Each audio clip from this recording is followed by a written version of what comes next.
We're told in the Book of Mormon that Captain Moroni was a man whose heart was focused on doing the right thing. He was a man of a perfect understanding, a man whose delight was in the liberty and the freedom of his people. And he rejoiced in God and rejoiced in the freedom that the people had to worship God. I love the verse in Alma 48 verse 17, which teaches us how to become mighty men and women of God. It says this, "Yea, verily, verily, I say unto you, if all men had been and were and ever would be like unto Moroni, behold, the very powers of hell would have been shaken forever. Yea, the devil would never have power over the hearts of the children of men." What a verse. What a scripture that is to indicate that this Captain Moroni was more than just a captain of an army. He was more than filling a role. He was a man of a deep devotion, a man of loyalty to a cause, the ultimate cause, the cause of Christ. He was a man of honor and integrity, a man of stability and commitment to duty. He was a man of strength, a man of understanding and wisdom. He was a man who sacrificed himself, who worked hard, who had a strategy to protect his people. He was one who was interested in their rights, their religion, their freedom, their families, their faith. And I love the fact that it tells us that if every man who ever lived had been like unto Captain Moroni, the very powers of hell would be shaken forever.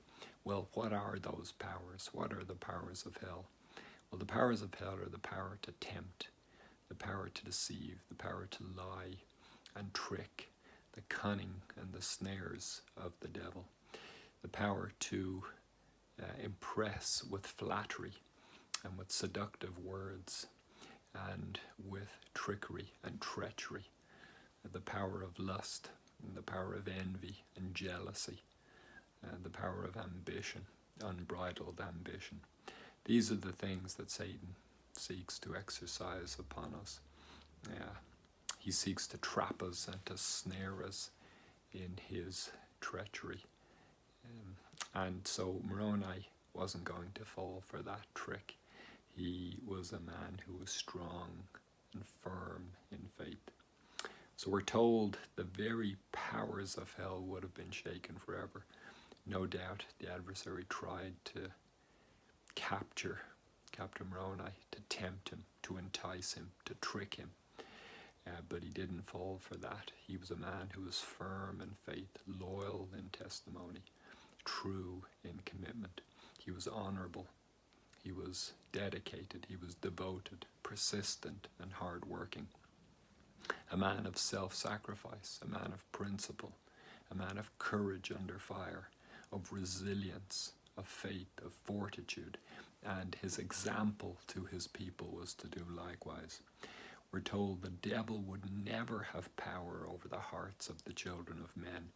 In our hearts, where so many things we desire can be carnal, sensual, and devilish, where vain imaginations can occur, and lusts and selfishness and pride and arrogance and haughtiness and hatred and all these things that men can conceive in their hearts, impurities and dishonesties and so many other things.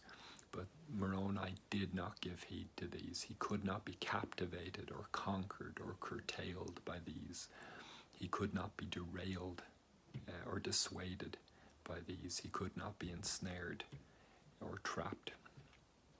So he had power to resist evil and temptation. He had power to overcome his adversary. And so it is with all those who come unto Christ and believe in him. They can follow his words and resist evil. What a world it would be if all men and all women had the desire to resist evil and become men and women of Christ. And what a glorious, magnificent place that would be, where every person would feel safe.